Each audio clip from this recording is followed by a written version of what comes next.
2023년 8월 9일 새벽기도에 오신 성도님들을 주님의 이름으로 환영합니다. 오늘 우리에게 주신 하나님의 말씀은 예레미야 17장 1절로부터 18절까지의 말씀입니다. 제가 가진 성경으로 구약성경 1078면에 있는 예레미야 17장 1절로부터 18절까지의 하나님의 말씀을 제가 봉독하겠습니다. 유다의 죄는 금강석 끝 철필로 기록되되 그들의 마음판과 그들의 제단뿔에 새겨졌거늘 그들의 자녀가 높은 언덕 위 푸른 나무 곁에 있는 그 제단들과 아세라들을 생각하도다.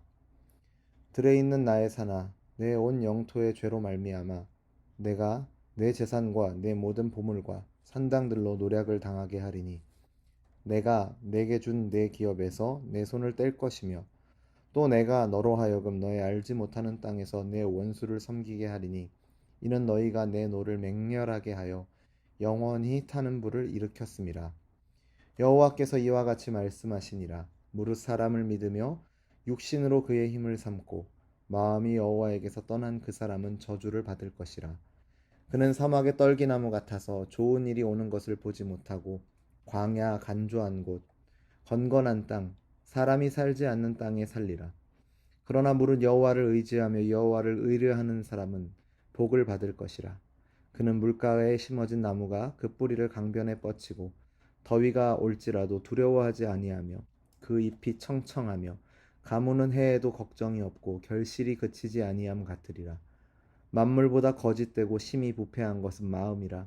누가 능히 이를 알리오마는 나 여호와는 심장을 살피며 폐부를 시험하고 각각 그의 행위와 그의 행실대로 보응하나니 불의로 치부하는 자는 자고새가 낳지 아니한 알을 품음 같아서 그의 중년에 그것이 떠나겠고 마침내 어리석은 자가 되리라.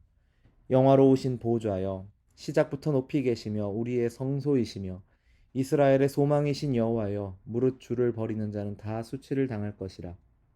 무릇 여호와를 떠나는 자는 흙의 기록이 되오리니 이는 생수의 근원이신 여호와를 버림이니이다. 여호와여 주는 나의 찬송이시오니 나를 고치소서. 그리하면 내가 낫겠나이다. 나를 구원하소서. 그리하면 내가 구원을 얻으리이다. 보라 그들이 내게 이르기를 여호와의 말씀이 어디 있느냐 이제 임하게 할지어다 하나이다. 나는 목자의 직분에서 물러가지 아니하고 주를 따라 싸우며 재앙의 날도 내가 원하지 아니하였음을 주께서 아시는 바라. 내 입술에서 나온 것이 주의 목전에 있나이다. 주는 내게 두려움이 되지 마옵소서. 재앙의 날에 주는 나의 피난처시니이다. 나를 박해하는 자로 치욕을 당하게 하시고 나로 치욕을 당하게 마옵소서. 그들은 놀라게 하시고 나는 놀라게 하지 마시옵소서. 재앙의 날을 그들에게 임하게 하시며 배나 되는 멸망으로 그들을 멸하소서. 아멘. 사람들은 하루에 거짓말을 몇 번이나 할까라는 질문을 들어보신 적이 있으십니까? 그리고 이 질문에 대한 답을 생각해 보신 적 있으십니까? 사람들마다 다 다르게 이야기합니다. 하루에 사람들은 몇 번 거짓말을 한다. 혹은 몇 분에 한 번씩 거짓말을 한다. 여러 가지 이야기들이 이 질문에 대한 답으로 회자됩니다. 그런 모든 대답의 결과는 사람은 거짓말을 참 많이 하고 참으로 뛰어난 거짓말쟁이다라는 것입니다. 남을 속이는 것은 기본이고 때로는 자기 자신까지도 감쪽같이 속이는 존재가 바로 사람입니다. 어떤 사람은 자기가 하나님 앞에 의롭고 깨끗하기에 다른 사람들은 다 하나님의 징계를 받아도 자기는 받지 않을 수 있다라고 생각합니다. 이것은 우리가 잘 알고 있는 이스라엘 백성들이 갖고 있었던 생각이기도 합니다. 하지만 이러한 생각은 자기 자신을 속이는 거짓말에 불과했습니다. 이런 거짓말은 하나님 앞에서 명명백백히 드러나게 됩니다. 유다 백성들은 이 이스라엘 백성들은 자기들이 하나님의 의로운 백성이라고 생각했을 것입니다. 거짓 선지자들은 그들에게 하나님이 자기의 백성을 지키실 것이며 유다의 주민들은 너희들은 의인이다 라고 주장했습니다. 그런데 오늘 1절 말씀 보십시오.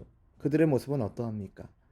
유다의 죄는 금강석 끝 철필로 그들의 마음판과 제단 뿔에 새겨졌다라고 기록하고 있습니다.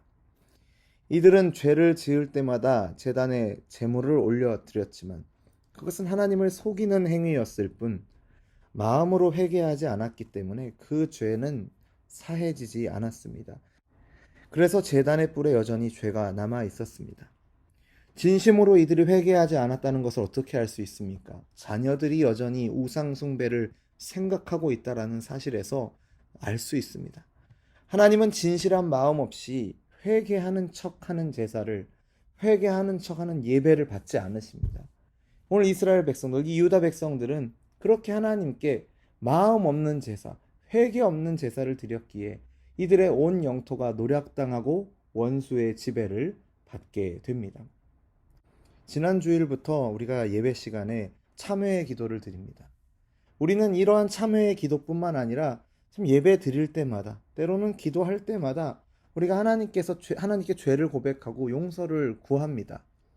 그런데 실제로는 이스라엘과 마찬가지로 실제 삶에서는 전혀 회개하지 않은 삶을 살고 있지는 않은가 우리는 돌아보아야 합니다. 나 자신을 속일 수는 있습니다. 하지만 하나님은 속일 수가 없기 때문입니다. 거짓 선지자들은 유다 백성들에게 예루살렘의 성벽과 예루살렘에 있는 성전을 믿으라 라고 가르쳤을 것입니다. 그러나 그것은 실상 사람을 믿고 육신으로 힘을 삼는, 육신을 의지하는 행위와 마찬가지였습니다. 하나님이 아닌 성전이나 성벽을 믿는 것은 어리석은 일이었기에 결국 그들은 물이 없어서 사람이 살지 않는 그런 척박한 땅으로 쫓겨갈 것이다 라고 6절에서 기록하고 있습니다. 그들은 사람이나 건물, 어떤 눈에 보이는 것들이 아니라 살아계신 하나님을 믿어야 했습니다. 물론 예루살렘 성전은 참 중요하죠. 유다 백성들에게 신앙의 정체성에 어떤 뿌리와 같은 역할을 합니다. 하지만 그것 자체가 신앙의 대상이 되어서는 안 됩니다. 그들은 살아계신 하나님보다 건물인 성전을 더 의지하고 믿었기에 하나님은 예레미야를 통해서 그 성전이 파괴될 것을 예언하게 하십니다. 유다 백성들이 듣기에는 예레미야가 하나님을 거역하는 것 같았을 것이고 예레미야가 성전 모독의 죄를 짓는 것처럼 보였을 것입니다.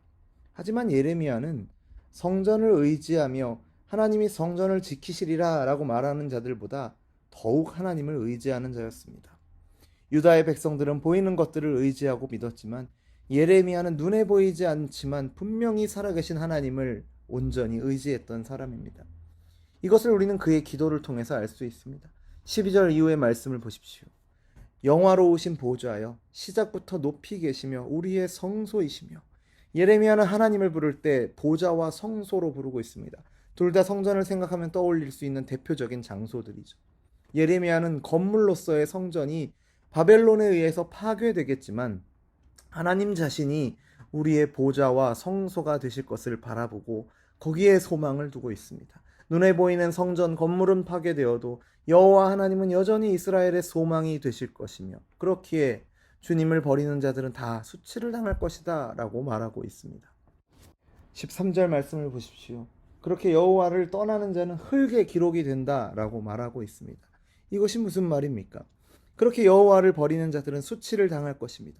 마치 흙에 기록된 글씨가 물이나 바람이 한번 쓸고 지나가면 사라져버리는 것처럼 없어질 것이다 라고 이야기합니다.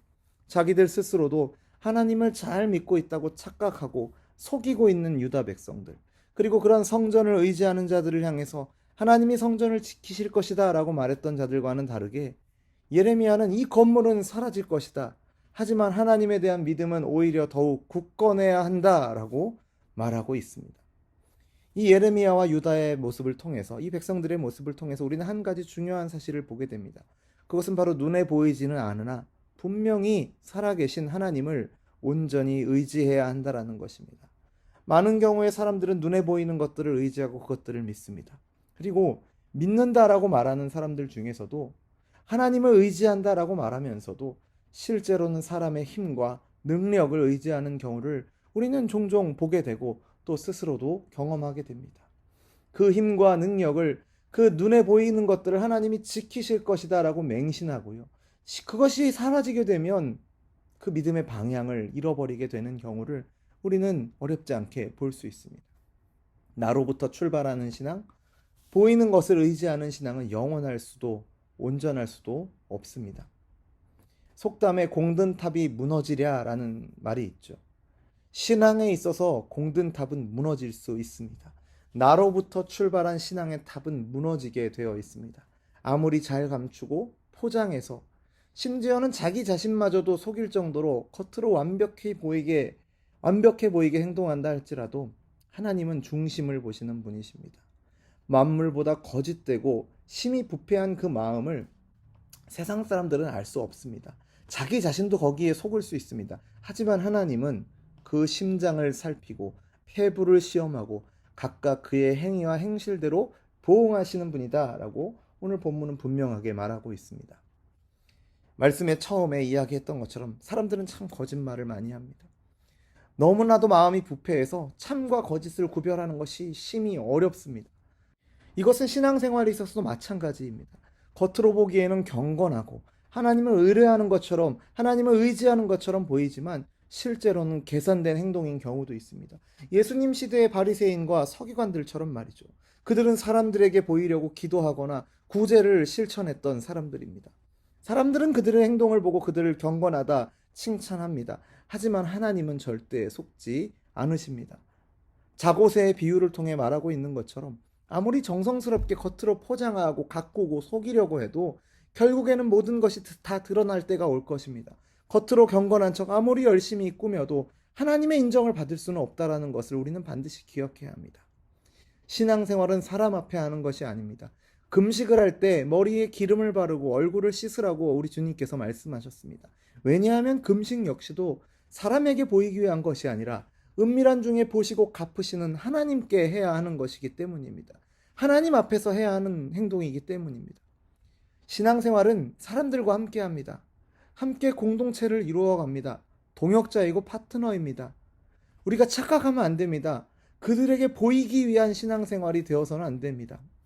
바리새인들의 외식을 철저하게 경계하셨던 주님의 말씀을 기억하면서 외식적인 신앙을 벗어나서 오직 하나님만 바라보는 참된 신앙을 회복하시는 저와 여러분 되기를 주님의 이름으로 축원합니다. 신앙생활을 오래 하신 분들 중에 참 훌륭한 믿음을 가지신 분들도 많으십니다. 하지만 신앙의 연수가 우리의 영적 상태를 자동적으로 보장해 주는 것은 아니라는 것을, 이것을 우리는 잊지 말아야 합니다.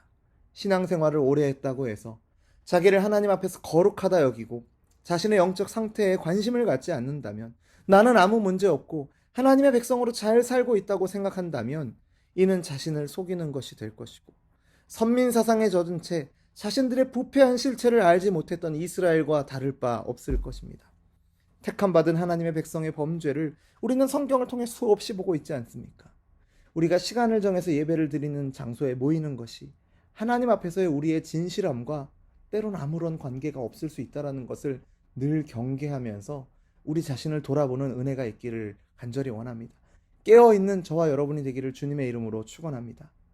늘 하던 신앙생활, 늘 드리던 예배가 아니라 매 순간 하나님 앞에서 진실하게 행하기를 결단하며 하나님의 도움을 구하며, 하나님 내 안에 정한 마음을 창조하여 주옵소서, 정직한 영을 새롭게 하옵소서, 그렇게 은혜를 구하는 저와 여러분 되기를 주님의 이름으로 축원합니다.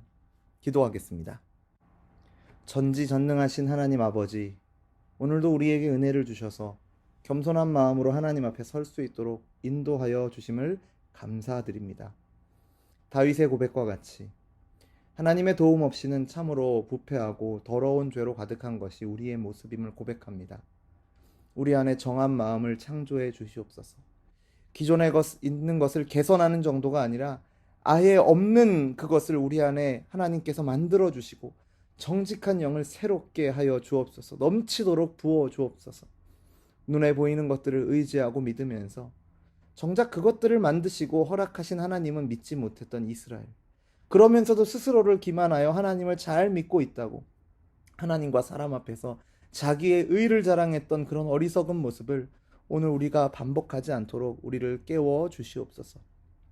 중심을 보시는 하나님 앞에 두렵고 떨리는 마음으로, 겸손한 마음으로 은혜를 구하는 우리들이 되게 하여 주시고, 우리의 존재를 포함한 세상의 모든 것이 하나님으로부터 왔고 하나님 없이는 존재할 수 없다라는 것을 기억하면서, 그런 우리의 존재의 이유가, 창조의 목적이 살아계신 하나님을 찬양하고 그 하나님을 사랑하는 것임을 기억하는 오늘 우리들 되게 하여 주옵소서. 자기의 의를 자랑하는 어리석은 인생이 아니라 오직 그리스도의 의와 하나님께서 베푸신 은혜만 자랑하는 우리가 되도록 오늘도 인도하여 주옵소서. 이렇게 고백할 수 있도록 깨닫게 하시고 귀한 고백으로 인도하시는 성령 하나님께서 오늘도 온전히 하나님을 경외하는 하루가 되도록 동행하여 주시고 도우실 것을 믿고 감사드리며 예수님의 이름으로 기도드립니다. 아멘. 우리 주 예수 그리스도의 은혜와 하나님의 사랑과 성령 하나님의 교통하심이 우리의 마음의 중심을 보시고 모든 것을 다 아시는 하나님 앞에 정직한 고백으로 자신의 연약함을 고백하며 은혜를 구하며 도움을 구하며 그 은혜를 주시는 하나님과 온전히 동행하기를 소원하는 우리 열린비전교회 모든 성도들과 우리의 삶의 걸음 가운데 이제로부터 영원토록 항상 함께 있을지어다. 아멘.